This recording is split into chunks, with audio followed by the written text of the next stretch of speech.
Fala pessoal, tudo bem com vocês? Começou a Copa e este é o Diário da Copa número 1. O primeiro dia com as vitórias de México e Coreia do Sul no Grupo A e também projetando um pouco mais da seleção brasileira. Tudo o que aconteceu nessa quinta-feira você confere a partir de agora. Começou, rapaziada, neste primeiro Diário da Copa. A gente traz tudo o que de mais importante aconteceu nesse que foi o dia da abertura do Mundial, o show da Shakira, J Balvin, Maná, nada supera Waka Waka Waka, né? Convenhamos. Mas que festa linda os mexicanos fizeram no lendário Estádio Azteca, recebendo o seu 25º jogo de Copa do Mundo. Estádio onde brilhou Pelé em 1970, onde brilhou Maradona em 1986. A gente se fixa muito nos Estados Unidos, né? Mas temos outras sedes, como México e Canadá. E os mexicanos deram a arrancada para essa Copa do Mundo de 2026, num dos jogos com México e África do Sul. Os Bafana Bafana contra a equipe mexicana. Os mexicanos são apaixonados por futebol, fizeram uma festa lindíssima e venceram por 2-0. Olha, falando um pouco do jogo, foi um pequeno massacre, né? Aliás, o México até foi um pouco displicente em alguns momentos, porque era para ter construído um resultado muito mais elástico, uma goleada talvez, mas depois do 1-0 meio que puxou o freio de mão e até permitiu, flertou com o perigo ali em alguns momentos. A África do Sul poderia ter empatado, teve, enfim, aí depois o México acabou fazendo o segundo gol. Os gols marcados, né, o primeiro pelo Quiñones, nascido colombiano, mas mexicano, que tem mais gols que o Cristiano Ronaldo na Arábia Saudita, para você ter uma ideia. E o Raúl Jiménez, de cabeça, fez o segundo gol. Foram os gols mexicanos nessa partida diante da África do Sul. Mas, digamos assim, o protagonista da tarde, da abertura da Copa do Mundo, foi um brasileiro. Eu estou falando de Wilton Pereira Sampaio. Wilton Pereira, ele mesmo, ele que apita o seu jogo aqui no Brasileirão, que apita Grêmio e Mirassol, São Paulo e Remo, esse, nem sei se são esses os jogos, mas enfim, esse mesmo que você vê todos os dias numa rodada de Campeonato Brasileiro, apitando aquele jogo regular, daqui a pouco se complicando no VAR, né, tendo uma atitude questionável, ele mesmo, ele estava na abertura da Copa do Mundo, juntamente dos outros dois assistentes brasileiros, o Bruno Pires e o Bruno Bosquilha. E ele simplesmente bateu o recorde de expulsões numa primeira partida com 3 cartões vermelhos na arrancada, na estreia, no primeiro jogo da Copa. Gente, ele já superou a Copa de 78, que teve 2 expulsões ao longo de todo o torneio. Ele já igualou 2018, a Copa da Rússia, com 3 expulsões durante todo o torneio. Ele quase encostou na Copa passada do Catar, que teve 4 expulsões durante todo o torneio, pois foram 3 na arrancada, um recorde absoluto. Nenhum outro jogo na estreia da competição teve 3 expulsões. Aliás, o recordista de um jogo tendo mais expulsões é aquele lendário, a Batalha de Nuremberg, lá Holanda e Portugal. Portugal venceu por 1-0 na Copa do Mundo de 2006, quartas de final. Uma carnificina, 4 expulsos, 2 de cada lado. Mas assim, 3 expulsos num jogo que não foi violento. O Wilton Pereira Sampaio é o legítimo para-raio, né? Tudo aconteceu no jogo dele. Mas analisando as expulsões e os lances capitais, dá para dizer que, por exemplo, a do Citou, que é o jogador da África do Sul, interrompendo uma chance clara de gol, dogso, como a gente chama, né? Deny an obvious opportunity, goal score. É o dogso, pela regra. Ele tá de cara a cara com o goleiro, é abalroado ali na entrada da área, e aí você não marca o pênalti, marca fora da área com cartão vermelho, chance clara de gol. O Zuen, que teria desferido um soco no rosto do Alvarado, para fazer justiça, ele foi chamado ao VAR. E houve uma recomendação. Quando ele vai ao vídeo, ele acaba expulsando. Esse eu vou isentar. Eu não vejo uma imagem tão conclusiva assim, mas quando você dá um zoom, aproxima, parece que ele dá um soco, e aí tem aquela coisa, né? Você é chamado ao VAR por um árbitro de vídeo gringo, você tá na estreia da Copa do Mundo e tal, houve um rigor ali, né? Mas eu não acho que ele esteja totalmente errado ao aplicar aquele cartão vermelho. Bom, até aí, 2 expulsões que, né? Uma a gente não discute, a outra discute pouco, pelo menos eu acho. E aí o terceiro, sim, acho que ele se equivocou muito, que é o do Montes do México, o capitão do México, inclusive, quando o jogador da África do Sul dá o tapa, essa bola está saindo da direção do gol. E um dos quesitos para você considerar doxo chance clara de gol é direção. E a direção não era do gol. E tinha já defesa recompondo. Ali era cartão amarelo, ele aplica o vermelho, o VAR não corrige e ele decide, assim, aplicar o seu terceiro cartão vermelho do jogo. Mas, de qualquer forma, um jogo acidentado, né?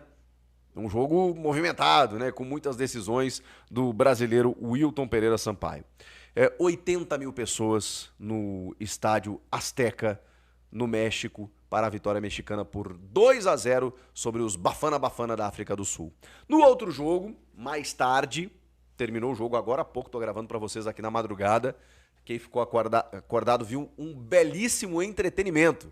Olha, primeiro dia foi bacana, hein, gente? Já prometeu muito, né? Coreia do Sul vence por 2-1 a República Tcheca, ou a Tchequia, né, como é carinhosamente chamada, porque a República Tcheca, né, continua sendo o seu nome, digamos, oficial nas representações governamentais, geopolíticas e tudo mais, mas carinhosamente o país é chamado de Tchequia. Então a Tchequia encarou a Coreia do Sul e olha, encarou bem, tá? Porque chegou a sair na frente e depois tomou a virada, poderia ter empatado, mas o lance foi impugnado por impedimento, mas foi um jogo bem movimentado. A Coreia volta a vencer uma estreia depois de 16 anos, em 2010, a última vez que a Coreia do Sul acabou vencendo na estreia. Esse jogo aconteceu em Guadalajara, também no México, e tivemos o Son, né, o Son que é aquele jogador queridíssimo do futebol inglês, que a gente né, se acostumou a acompanhar no Tottenham, que é muito bom jogador, camisa 7 e tal, tá num outro estágio da carreira, é verdade, mas a Coreia do Sul, ela tem jogadores muito abnegados, né, dá pra dizer assim. E foi uma luta, cara, foi uma luta porque a tendência, né, era que a Coreia do Sul tivesse mais facilidade e não foi o que aconteceu. Inclusive, o goleiro Kim Seong-gil fez grandes defesas, pelo menos 2 espetaculares, impedindo o pior. A Tchequia sai na frente, né, com o Krejci de cabeça, numa bela jogada, inclusive. E aí depois, na verdade, é uma cobrança de lateral, que tem uma antecipação e tem um jogador impedido que está na frente do goleiro. É um lance polêmico, mas enfim, eu também não acho que ele participa do jogo. É um lance muito rápido e sai o gol da Tchequia. Só que na sequência, o Hwang In-beom, cara, ele faz um golaço. Porque ele já tinha tido uma chance ali pelo lado esquerdo, na frente do goleiro. Ele tenta a cavadinha, o goleiro defende. Dessa vez ele corta o zagueiro e imediatamente finaliza. A bola vai morrendo no fundo da rede e a Coreia empata. Depois acaba chegando a vitória com o Oh Hyun-ju num cruzamento, né, que é aparado. A bola ainda bate no goleiro, entra e a Coreia do Sul vira o jogo para 2-1. Termina o jogo os caras extenuados, deitados no campo, comemorando muito essa vitória, porque vencer na estreia, num grupo difícil, faz toda a diferença, né? México e Coreia do Sul largam na frente, mas a África do Sul e a República Tcheca também estão no páreo aí por uma classificação aos 16avos da Copa do Mundo. Foram os 2 jogos do grupo A. Os goleiros trabalharam bem. A gente teve mais um gol impedido do Sosek, inclusive, né? Falei aqui da República Tcheca, então poderia ter sido 2-2. A Coreia teve chance para fazer mais gols também. Foi movimentado e eu espero que isso aconteça muito, né? A gente tem algumas novidades na regra, né? Vocês estão percebendo. 5 segundos para cobrar o lateral, 10 segundos para o tiro de meta e também o escanteio, senão acaba revertendo a posse para o adversário. Tem a câmera no árbitro, né? O Wilton, nesse jogo do México, apitou com uma câmera em cima dele, com imagens incríveis de dentro do campo. Então a gente tem outras questões aí envolvidas nessa Copa do Mundo. O VAR vai poder entrar agora em tiro de meta e escanteio se houver um equívoco da arbitragem, para não. Como são lances, né, que podem resultar em gols. O VAR A FIFA achou por bem, né, o VAR interferir nesses lances, e no segundo amarelo, que até então a FIFA, o VAR não poderia interferir, né, apenas para cartão vermelho, mas o segundo amarelo resulta no vermelho, e muitas vezes se aplica uma injustiça que o VAR não pode entrar. A partir de hoje não. Então isso a gente também vai acompanhar na Copa do Mundo e depois no Campeonato Brasileiro, nas outras competições. Então vai ser bacana da gente ver também. Essa sexta-feira tem 4 jogos e 4 jogos todos os dias a partir de agora. Deixa eu falar um pouquinho da seleção brasileira. O Carlo Ancelotti de novo posicionou o seu time e basicamente aquele time que a gente vem trabalhando com o Lucas Paquetá no meio e o Matheus Cunha de centroavante, dando liberdade para o Rafinha e para o Vinícius Júnior. O Rafinha no corredor direito, o Vinícius Júnior na esquerda, com a linha de defesa com Danilo e Alexandro nas laterais. E o que me surpreendeu, eu não tinha me dado conta disso, é de que o Brasil tem apenas três alterações em relação à estreia do Brasil na Copa do Mundo de 22. É pouca coisa, né?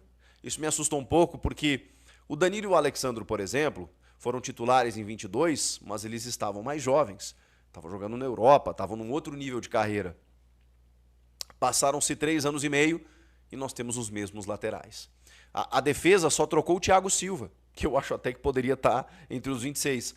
Mas sai o Thiago e entra o Gabriel Magalhães.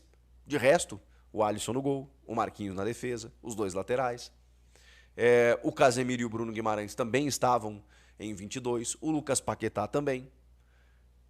O Matheus Cunha é uma novidade, juntamente do Gabriel Magalhães. E quem mais? E tem mais um. Matheus Cunha, o Gabriel Magalhães. E será que o Bruno não estava nessa escalação inicial? Eu sei que são 3 jogadores. Porque o Rafinha estava, o Vini estava, os laterais eram os mesmos. Enfim. Claro, o Cunha não estava, era o Richarlison, o centroavante. E eu acho que o Rafinha não começava o jogo. Tinha, talvez o Rodrigo era o titular.